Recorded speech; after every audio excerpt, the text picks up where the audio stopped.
Bueno, empecemos entonces. Evidentemente vamos a comparar la anatomía coronaria en individuos mayores y menores de 65 años. Adelante. Bien, eh, mi estudio de tesis se va a basar efectivamente, como usted lo comentaba, en un análisis de casos, básicamente. El nombre del estudio es un análisis comparativo de los resultados de la coronariografía más angioplastía en pacientes jóvenes. Y aquí me detengo, entendiendo pacientes jóvenes menores de 65 años Muy versus, jóvenes. Esos son muy jóvenes, Plinio, muy jóvenes. sí, versus adultos mayores, que serían los mayores de 65 años. Este estudio se va a hacer durante un tiempo determinado, que lo vamos a ir desglosando en el recorrer de la exposición, en una muestra de un centro de salud del oeste de la provincia de Buenos Aires, que será la Clínica del Buen Pastor. El asesor de este trabajo será el doctor Jorge Tronjer. Así que Prócer. bien, a tal cual. ¿Cómo hago aquí? Aquí, muy bien. Es claro y es entendible que a nivel mundial las enfermedades cardiovasculares siguen siendo colectivamente la principal causa de muerte en todo el mundo y ellas contribuyen sustancialmente a la pérdida de salud y a los costos excesivos de los sistemas de salud. Revisando un poco y dateando un poco la información estadística que hay a nivel mundial, encontré este estudio. El estudio se llama La carga mundial de enfermedades, lesiones y factores de riesgo de 2021. Es un estudio que se hizo en Estados Unidos, elaborado por el Instituto de Salud y Evaluaciones y Métricas, que se encarga básicamente de examinar las disposiciones de salud a nivel mundial, rastreando las tendencias que inciten de muerte y discapacidad desde el año de 1990. El estudio, que si bien se sirve de no menor de 328.938 fuentes de datos, se encargó de revelar desequilibrios en materia de salud, utilizando variables como la edad, el sexo, la ubicación geográfica y los grupos socioeconómicos. Y a partir de los resultados que generó, sirvió para dar una perspectiva actualizada sobre el estado de salud cardiovascular a nivel mundial, a nivel regional, incluso a nivel nacional. Y aquí les traigo esta primera gráfica del estudio que llama mucho la atención. Esta gráfica lo que muestra son las principales causas de muerte desde el año de 1990, pasando por el 2019 y finalizando en el 2021, que fue la última toma de muestras de resultados. Para el año de 1990, como está descrito en la columna del lado izquierdo, la principal causa de muerte fue la cardiopatía isquémica, con 158.9 muertes por cada 100.000 habitantes. En segundo espacio estaba el ictus y estaba el EPOC. En la casilla del medio, que es la muestra del año 2019, seguía a la cabeza la cardiopatía isquémica, pero ya con 110.9 casos por cada 100.000 habitantes, seguidos igualmente por el ictus y el EPOC. Si bien seguía la cardiopatía isquémica a la cabeza, vemos que hasta este punto había un descenso, significativo, pero descenso, de 158 a 110. Si nos vamos a la tercera columna, que es la que está en el lado derecho, vemos las causas principales de muerte para el año 2021. Y aquí me quiero detener porque para el año 2021 el mundo estaba viviendo lo que para ese momento era la primera pandemia, o por lo menos la primera pandemia del mundo moderno. Así que se suponía que la principal causa de muerte en ese momento podía ser la causa infectológica y evidentemente el COVID a la cabeza. Sin embargo, muy a pesar de que el COVID estaba mandando y estaba matando mucha gente en el mundo, no fue lo suficientemente capaz de quitarle el primer puesto a la cardiopatía isquémica en causas de muerte en ese año. La cardiopatía isquémica siguió liderando con 108.7 muertes por cada 100.000 habitantes, seguido por el COVID con 94.0 muertes por cada 100.000 habitantes, desbancando del segundo y el tercer puesto al ictus y al EPOC. Esta segunda tabla, que también habla en el estudio, dice que cuenta los 10 principales factores de riesgo con respecto a la carga de la enfermedad entre menores de edad y adultos mayores a nivel mundial para el año 2021. De esta tabla desestimamos la casilla del medio, que es la que habla con los menores de 5 años, y nos vamos a ubicar directamente en la fila del lado derecho. Aquí tenemos los mayores de edad y nos dice los 10 principales factores de riesgo. A la cabeza está la hipertensión arterial. La hipertensión arterial sistólica, tal como describen ellos en este estudio, seguía siendo el principal factor de riesgo modificable de muerte cardiovascular prematura. Era responsable de un número no menor de 10,8 muertes por cada 100.000 habitantes, de las muertes cardiovasculares me refiero. En el punto número 7 o en el puesto número 7 está el colesterol LDL y sigue siendo el colesterol LDL elevado el principal factor de riesgo modificable, pero ya relacionado no con muerte cardiovascular prematura, sino con enfermedad aterosclerótica, siendo responsable de 3,8 muertes por cada, 3,8 millones de muertes cardiovasculares, seguido por el tabaquismo en el puesto 3 y por la alta glucemia plasmática en ayuna en el puesto 2. Y estos dos factores de riesgo lo vamos a desglosar un poco más en esta tercera tabla. Esta tercera tabla decía la tasa de la carga de la enfermedad atribuible con base al alto índice de masa corporal, obesidad, y el alto nivel de glucosa plasmática en ayuna, junto al tabaquismo.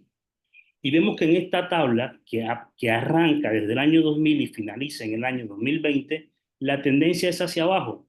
En esta línea naranja, que es el tabaquismo, por todo lo que son todas las promociones y prevenciones del consumo del tabaco, se ve que hay un descenso significativo.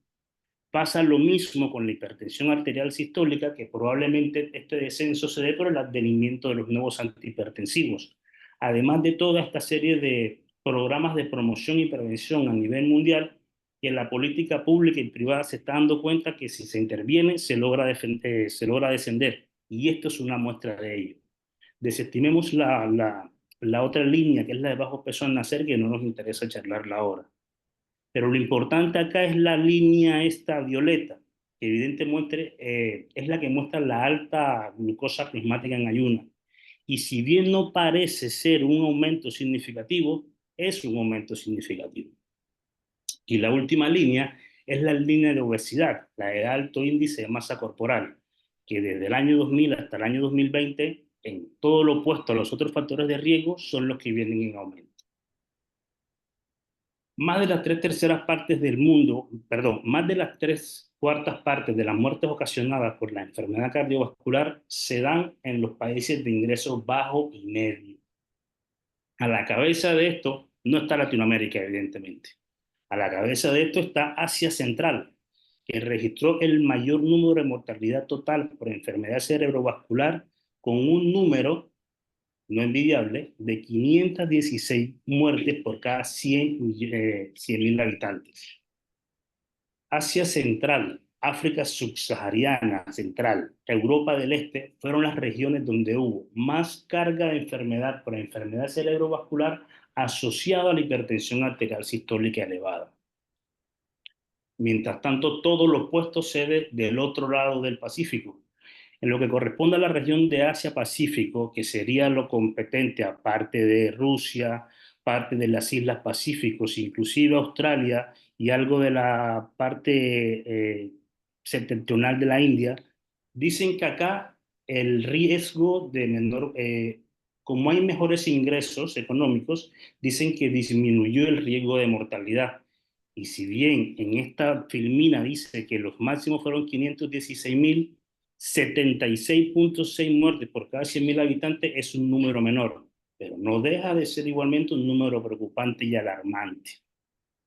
Australia va a la cabeza con la mayor reducción porcentual con lo que respecta a enfermedad cerebrovascular. Desde el año de 1990, que se hizo la primera medición de este estudio, se reportó que aproximadamente han reducido 64,2, y la mayoría de esa reducción por enfermedades cerebrovasculares se asocian a la cardiopatía isquémica, más o menos de todos los casos un 71,8%. Esto es nivel mundo. Hablemos un poco del nivel Américas. En las Américas, las enfermedades cardiovasculares, fundamentalmente la cardiopatía isquémica y el accidente cerebrovascular, son una de las causas principales de mortalidad y discapacidad en la población de la región de las Américas. Es así entonces que la Organización Mundial de la Salud, con su filial para las Américas, que es la Organización Panamericana de la Salud, también desarrolló unas muestras para explicar la carga de enfermedades. Nos vamos a detener a hablar en lo que son las enfermedades cardiovasculares por país Y de esas enfermedades cardiovasculares solamente vamos a desglosar la cardiopatía isquémica. Descartaremos en este momento el otro tipo de análisis, las otras enfermedades. En esta primera, me quiero mover un poco acá. En este primer dato del año 2000, que fue la primera muestra, nos dice que las defunciones por enfermedad cardiovascular están a la mano en países como Guyana y Haití. 488.1 casos sobre 477 casos respectivamente de muertes por cada 100.000 habitantes. Otros países de la región, como son la República Bolivariana de Venezuela, tienen 225.8 muertes por cada 100.000 habitantes. Estos tres países en este momento se encontraban muy por afuera de la mediana, que era 214.6 casos por cada 100.000 habitantes. Para el año 2000 en Colombia las muertes fueron de 191.8, un poco menor a la mediana. Y en lo que respecta a la parte local, Argentina se encontraba justo en el medio de la mediana, en 214 muertes por cada 100.000 habitantes. Como les decía, en lo que respecta exclusivamente a enfermedad isquémica del corazón, Guyana y Haití evidentemente arriba, pero en lo que respecta a la parte de Argentina, tenemos que se encontraron 123.2 muertes por cada 100.000 habitantes, por afuera de la mediana que fue 101. Para el año 2019, que fue la otra muestra, con lo que respectaba a el slide de enfermedades cardiovasculares, seguía Haití y Guyana a la cabeza, alternándose ahí la delantera. Y en lo que respectaba a la Argentina, mejoró. Ya no fueron los casos que estaban descritos anteriormente, sino fueron mucho menos, 153.3. Y ahí ya entraron por debajo de la mediana, que fue de 158.7 por cada 100.000 habitantes. En lo que respectaba a la enfermedad isquémica del corazón para el año 2019, la Argentina tuvo 71.1 casos por cada 100.000 habitantes, manteniéndose por debajo de la mediana.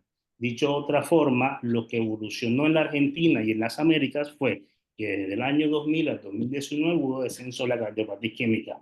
Un dato que no esgrime diferencia a lo que estaba pasando a nivel mundial.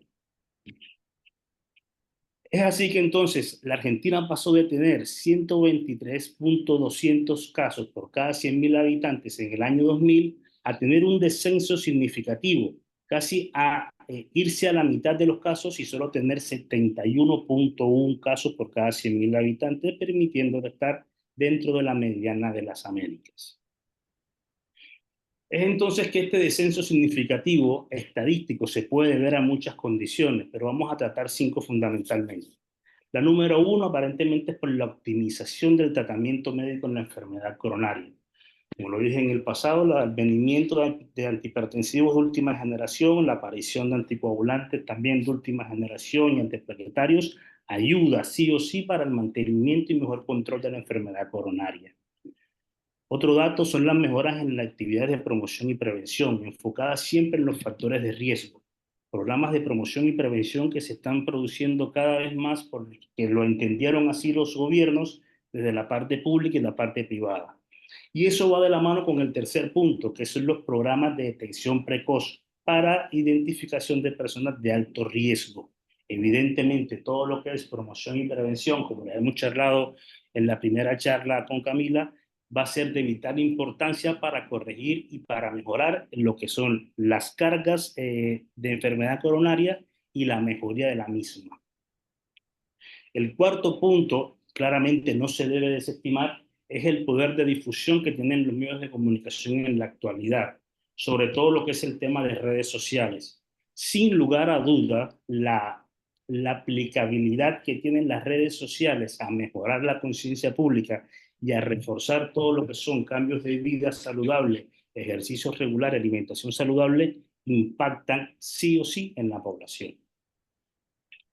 Y dejé de quinto, y no por ser lo quinto lo menos importante, sino que es lo que me interesa charlar con respecto a mi estudio, son los avances en tecnologías aplicadas a la medicina. Acá lo que es tecnología aplicada tiene un valor preponderante en el descenso, en el desarrollo y en el mejoramiento de las técnicas de revascularización coronaria. La aparición de los stent liberadores de fármacos, Estudios de vasos intracoronarios como la angiografía coronaria por tomografía y el IBUS, junto con el desarrollo de técnicas de vanguardia en cirugía cardiovascular, sí o sí se han convertido en herramientas que ayudan a precisar un diagnóstico temprano de la enfermedad y hacer un tratamiento adecuado de la enfermedad isquémica coronaria. Sin embargo, si bien las estadísticas mundiales, regionales y nacionales, como se las he comentado en lo que he charlado hasta ahora, van en descenso, sigue siendo la enfermedad cardiovascular la principal causa de mortalidad. A la cabeza, la cardiopatía isquémica. Es por ello que se deben seguir fortaleciendo políticas públicas para mejorar el enfoque actual de los sistemas de salud y reducir significativamente el evento cardiovascular. Y a partir de todo esto, entonces, cuando surge el planteamiento del problema de mi estudio.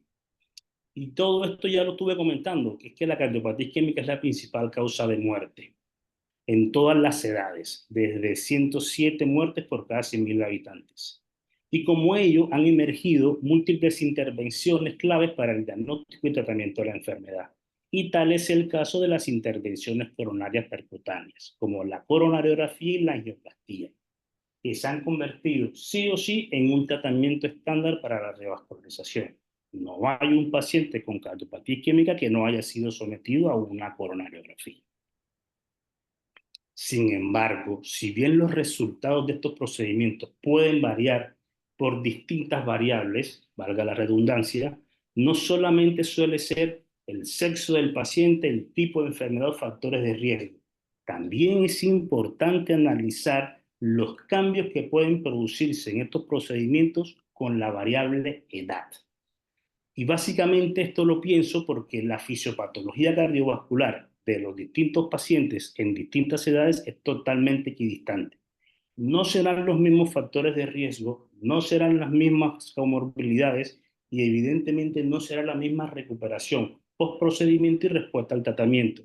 Y ahí hablamos un poco de lo que es la reserva fisiológica. No será lo mismo en el adulto mayor que en el joven. Y eso lo charlo un poco acá donde dice, los pacientes jóvenes que requieren coronariografía y angioplastía suelen presentar factores de riesgo totalmente distintos al ser comparados con los pacientes de mayor edad. Sin embargo, los pacientes adultos mayores suelen tener más prevalencia de comorbilidades, más arterias con calcificaciones, más riesgos perioperatorios, y eso si lo analizamos desde una óptica estadística, probablemente de un resultado negativo al momento del procedimiento.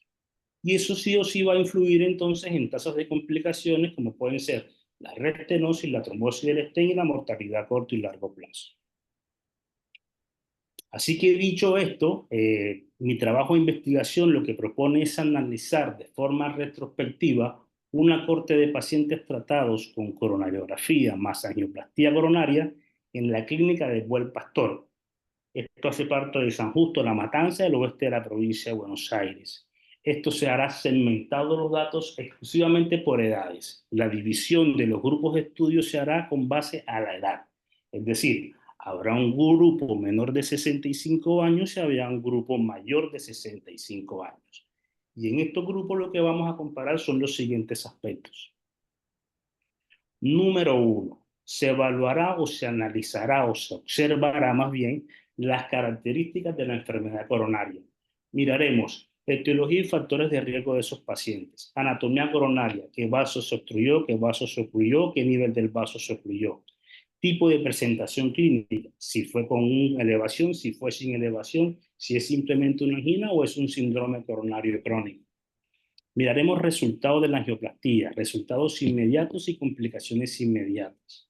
En el resultado inmediato, el flujo coronario con angioplastía, el TIMI, será vital para esto. Y las complicaciones inmediatas, pues la disección, el sangrado, las arritmias y la estancia hospitalaria. Importante la estancia hospitalaria porque si bien es un centro que tiene un volumen intermedio de pacientes, muchos de estos pacientes son ambulatorios. Y al ser muchos pacientes ambulatorios, es una variante que hay que analizar también. El tercer punto son los resultados a largo plazo. Aquí vamos a mirar restenosis y necesidad de revascularización. Y en esto me quiero detener, doctor, porque si bien mi estudio es un estudio retrospectivo, pongamos el siguiente caso. La muestra se va a tomar a partir del 1 de enero del año 2000 al 1 de enero del año 2005.